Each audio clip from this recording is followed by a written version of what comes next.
Hi, this is Peter Jaycock from the morning show on 92.9 The Grand. Early in 2018, Toronto singer Neil Donell became the new lead singer for the legendary music group Chicago. Neil had plenty of experience gracing the songs of Chicago in a previous band called Brass Transit. Neil has decades of experience performing and recording in sessions from coast to coast. I caught up with Neil by phone in Las Vegas as he embarked on the very first extensive tour of North America with the group that we've all loved for half a century. Right now we got a little treat for you. Over the last couple of years, we have had the pleasure of becoming good friends with a guy whose voice you've heard on record, in films, on television, Toronto's own Neil Donell.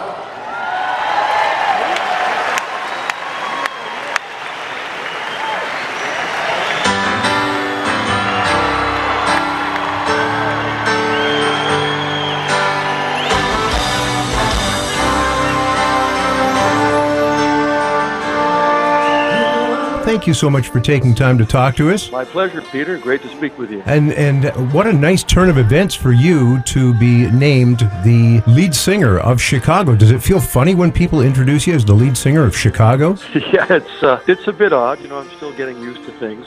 It's a crazy time, but it's pretty great, as you can well imagine. And you said you're having a real good time with the musicians in Chicago. You're down in Vegas right now. Quite a place to be performing, the Venetian. Oh, it's an absolutely beautiful venue.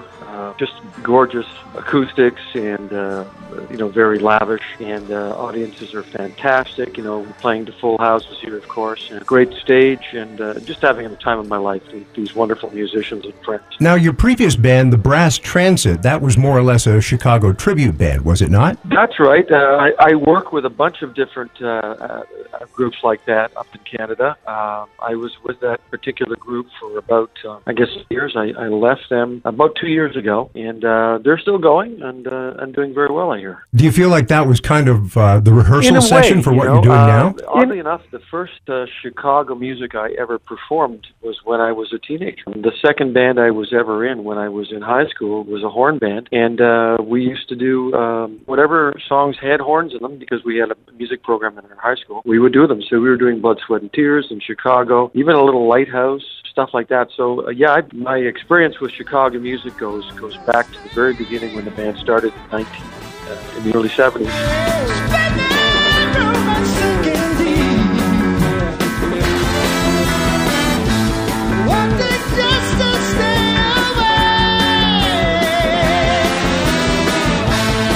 So, I'm very familiar with the music, that's for sure. It's funny you should mention those two other groups because I think I became interested in Lighthouse and Blood, Sweat, and Tears because of Chicago. A young Neil Donell back in Montreal, what was your first exposure to the big, brassy, bold sound that really hooked you? Well, I remember hearing Does Anybody Know What Time It Is, which, of course, is in the set, which was off the very first Chicago record when the band was called Chicago Transit Authority. And that band that record was released in 1969, the band having formed in 1967. So I just remember being very enamored with that sound. I mean, it was so new, and, people got excited about it, of course, and that record was a launching platform for them. And then Chicago 2 came along in 1970, a year later or so, and that's what we're doing on the tour. The very first half of the tour is Chicago 2, that we're playing the entire record in sequence. It's fantastic. Everything from Moving In, which is the starting track, to 25 or 6 to 4, which is the closer of the set, and then the second half of the show is greatest hits. Some of those songs are just brilliant. They're absolute artistry, are they not? What do you think of the writing of those songs going back to the 1970s? Well, Jimmy Pankow talks about it every night. Him and Robert on stage, and they talk about the experience of having written those songs and those songs being around for 50 years. And I guess testimony to their writing prowess was the fact that both Jimmy and Robert were inducted into the Song Songwriters Hall of Fame last year, and of course they're in some pretty remarkable company. You know, McCartney and Lennon, McCartney rather, and Burt Bacharach and people like that are in the Songwriters Hall of Fame. So you got to be a pretty good writer to get to make that cut. That's for sure. And you've got to be a pretty good singer to be chosen by Chicago to be the lead singer. I listened to some of the cuts on your website, and it says you've got a 4+ octave range. You're just absolutely incredible. Do you feel like that's a real gift, or is it something that you've really worked on pursuing, that extended range in your voice? Is it something you've had to work at? Work at. I hesitate to use that term. I guess I would go with, I guess I've developed it over the years.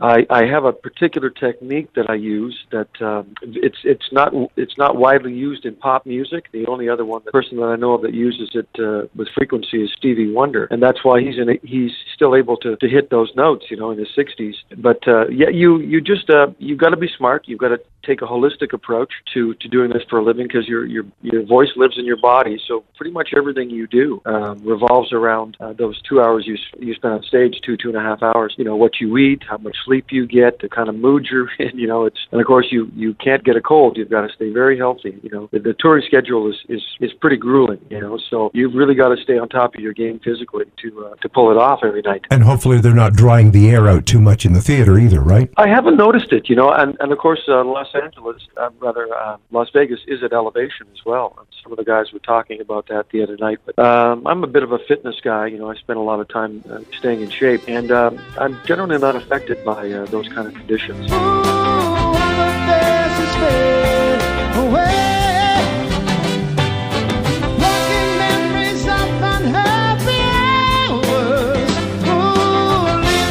That's good. Your voice absolutely blew me away when I listened to some of the stuff you sang on your website, the clips that you have on there, the Harry Nilsson tune, Without You, absolutely stunning. And like, you really have to go out through the chimney to get to those high notes that Harry Nilsson did. And you do it so, make it seem so easy. Yeah, that's the word that people often use when they hear me, is it seems so effortless. Yeah, that Nilsson tune, I mean, you know, Harry couldn't perform that for very long in his career. I think by his 30s, he could no longer sustain those notes. But of course, he had some substance abuse problems. So it once again harkens back that if you want to do this well, you've really got to be very diligent and disciplined about how you approach things. Performing aside, you've had quite an accomplished career in the recording studio as well. In fact, your website claims you are Canada's most recorded voice. You've done a lot in there, haven't you? How's that worked out for you? Oh, that's fantastic. You know, that was sort of my bread and butter, and still is to a large degree. I still do a lot of session work, and yeah, I mean, if I tally it up, it is over 10,000 recording sessions at this point in time. It's been fun, you know. It's I often get called upon to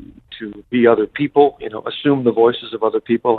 That's the term I use instead of imitate. You know, everybody from I've been Andrea Bocelli to Michael Bolton, Joe Cocker to Marvin Gaye to Willie Nelson. I mean, it's just, I think, over 100 artists. But it's always fun, and that's another skill set entirely. You know, to work that much in the studio, it's great fun. Yes, you must have to have a very good ear as well as a very good voice in the pursuit of emulating those voices properly. Yes, it's a very specific skill set that's required. It's very nuanced. You do have to have great ears, and you have to have great control over your instrument, because the microphone is very much like a camera. It doesn't lie. You know, it's very revealing. So you've got to be your accuracy has to be great, and you also, a lot of those recording sessions, you know, time is money, so you've got to be quick as well. You've got to be a quick study if you want the phone to keep ringing. Yeah, otherwise you don't get called back, right? Exactly. I feel 1,000 different feelings, the color of chairs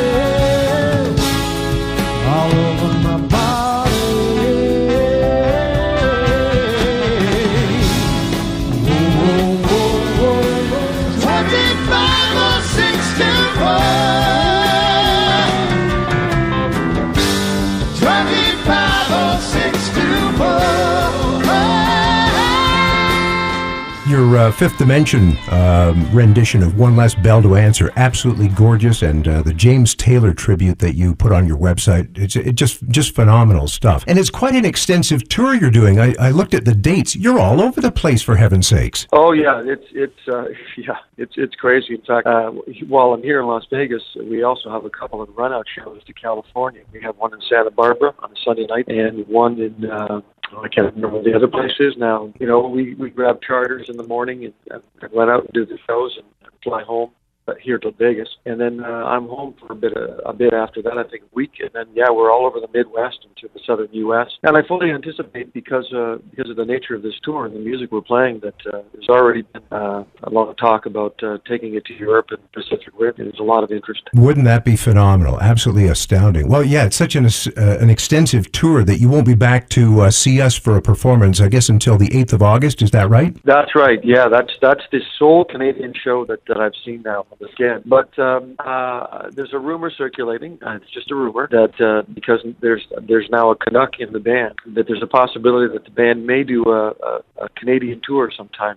later this year. I hope that happens for you because, how will it feel for you coming back to what is your hometown now, Toronto, and performing for the peeps that you know on a continuing basis? How's that going to feel? Oh, it's going to be fantastic. You know, I'm sure I'm going to be a little bit nervous about it. You know, having so many friends and family members there, but you know, it's going to be thrilling as well. You know, and Toronto is such a great music town. You know, there are so many great musicians in that city. You know, and I'm fortunate to have worked with most of them. So I'm looking forward to seeing a lot of smiling faces out in the audience on August 8th. I think you'll have no problem seeing that. Neil, I'm so happy for you, my friend, being named as the lead singer of Chicago. That is truly a once-in-a-lifetime, it's got to be a bit of a dream come true for you. Yeah, you know, sort of fame and you know, whatever comes along with it was never my end goal. You know, I was always the music came first. That was the most important thing. Even in high school, you know, the guys were getting into music, playing guitar so they could meet girls and things. It was kind of always about the music for me. So I have an expression that I use. You know, honor your gift.